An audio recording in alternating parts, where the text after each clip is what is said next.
આજથી થોડાક દિવસ પહેલાં જસદણ વિછિયાના ગોડલાધર ગામમાં જેટકો કંપની દ્વારા વીજ થાંભલા નાખવામાં આવી રહ્યા છે. તેના વિરોધમાં બ્રિજરાજ સોલંકીએ ખેડૂતના ખેતરમાં જઈને કંપનીના લોકો સાથે બોલાચાલી કરી હતી, બબાલ કરી હતી. જે બાદ આવતીકાલે તો મામલતદાર કચેરીએ શું કરવાના છે, વિગતે વાત કરીએ. વૈષ્ણવજન તો તેને કહીએ જે પીડ પરાઈ જાનાને રે. દર્શક મિત્રો, નવજીવન ન્યૂઝમાં આપનું સ્વાગત છે. હું છું ફૈઝાન. આમ આદમી પાર્ટીના નેતા બ્રિજરાજ સોલંકીએ આવતીકાલે જસદણ વિછિયામાં જઈને નવા જૂની કરવાનો કોલ આપ્યો છે. ગોડલાધર ગામમાં જે જેટકો કંપની દ્વારા ખેડૂતોના ખેતરમાં વીજ થાંભલા નાખવામાં આવી રહ્યા છે, તેને લઈને ભારોભાર વિરોધ જોવા મળી રહ્યો છે. અને આ બાબતે હવે આપ નેતા લડાયક ભૂમિકામાં જોવા મળી રહ્યા છે, જેમાં મામલતદારને તેઓ આવેદનપત્ર પાઠવવાના છે.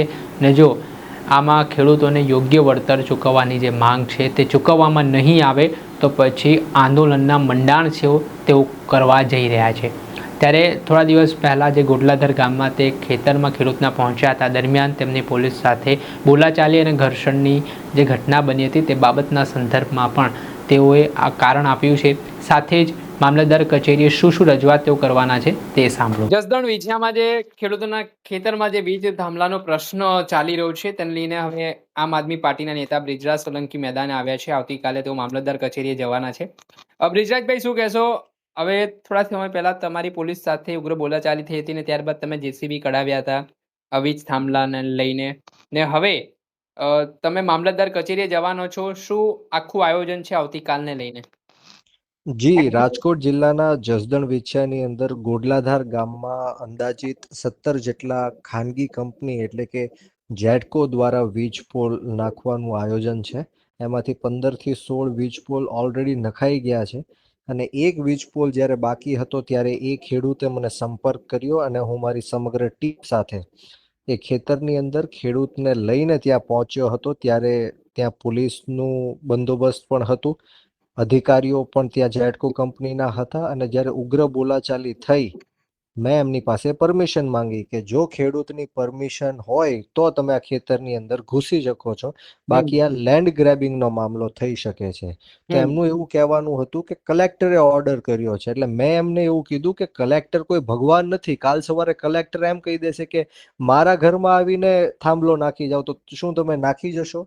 આ ટોટલ નોનસેન્સ વાત છે. સમગ્ર ગુજરાતની અંદર જે રીતના ખેડૂતો સાથે અન્યાય, અત્યાચાર અને દમન થઈ રહ્યો છે, એ જ રીતના સુરેન્દ્રનગરનું કોંઢ હોય, મોરબીનું જેતપર હોય, એની પહેલા વિછિયામાં આ બનાવ બન્યો હતો, કચ્છમાં બનાવ બન્યો હતો અને અત્યારે જસદણ વિછિયામાં આ ખેડૂતો સાથે દમન ગુજારવાનું વિચારી રહ્યા છે. ત્યારે આવતીકાલે અમે મામલતદાર સાહેબને આવેદનપત્ર આપવા જઈએ છીએ, અપીલ કરવા જઈએ છીએ કે તાત્કાલિક ધોરણે, એમ તો આ કામ છેલ્લા 3 દિવસથી મેં બંધ રખાવી દીધું છે.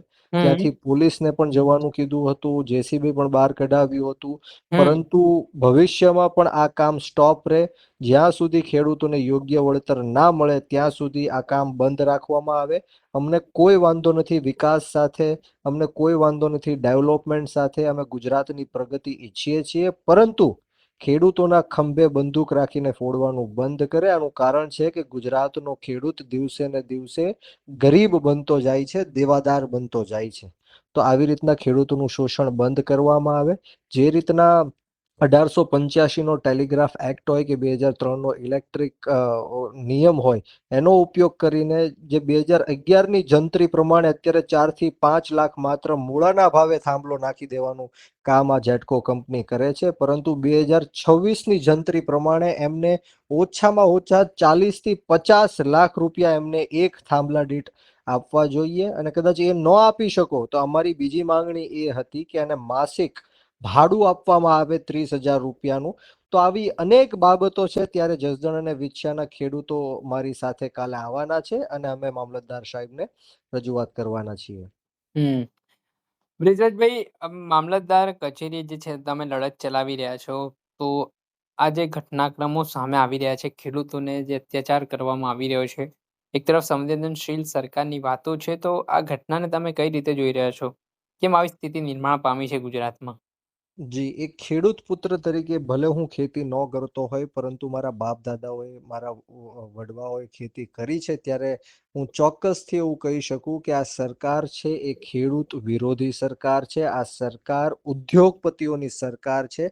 આપણે ખાલી આ મામલામાં નહીં, આની પહેલા બોટાદની અંદર જે કડદાકાંડ થયો, ત્યારે પણ આપણે જોયું કે જે રીતના ખેડૂતો ઉપર ટીયર ગેસો છોડવામાં આવ્યા, લાઠીચાર્જ કરવામાં આવ્યો, એ બધી વાત તો દૂરની રહી, પરંતુ ખેડૂતોના ઘરમાં ઘૂસી દરવાજાઓ તોડી જે માતાઓ, બહેનો, દીકરીઓ ઉપર દમન ગુજારવામાં આવ્યો છે, લાઠીચાર્જ કરીને એને મારવામાં આવ્યો છે, ગાળો દેવામાં આવી છે, એ જોતા એવું લાગે છે કે આ ગુજરાતની ભારતીય જનતા પાર્ટીની સરકાર ખેડૂત વિરોધી સરકાર છે.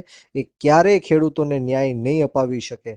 અને આમ આદમી પાર્ટીએ હર હંમેશ ખેડૂતોની સાથે ઊભા રહીને એમના હક અધિકારની વાત કરી છે, એમનો અવાજ બુલંદ કર્યો છે.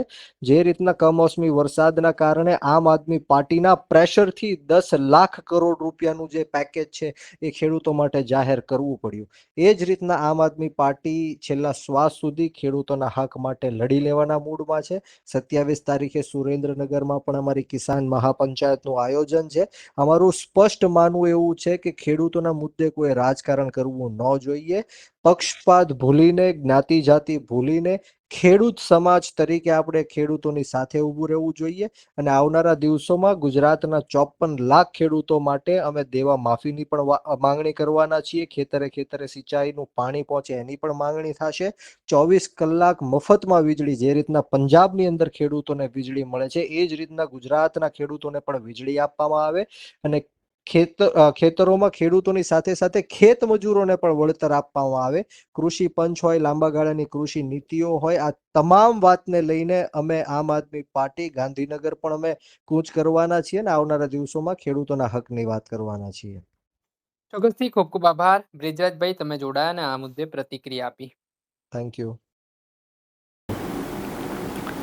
જ્યાં આપણે સાંભળ્યા હતા આમ આદમી પાર્ટીના નેતા બ્રિજરાજ સોલંકી. હાલ તેમનું મોટું નિવેદન સામે આવ્યું છે અને તેમણે કહ્યું છે કે જો આ ખેડૂતોને ન્યાય નહીં મળે તો આગામી સમયમાં આમ આદમી પાર્ટીનું ડેલિગેશન મુખ્યમંત્રીને પણ મળશે, રજૂઆત કરશે અને જરૂર પડશે તો આંદોલન પણ કરશે. અને 27 તારીખે સુરેન્દ્રનગરમાં આમ આદમી પાર્ટી દ્વારા એક સભાનું પણ આયોજન કરવામાં આવ્યું છે. દર્શક મિત્રો, આવા જ વિડીયો જોવા માટે નવજીવન ન્યૂઝ જોતા રહો, લાઇક કરો, શેર કરો.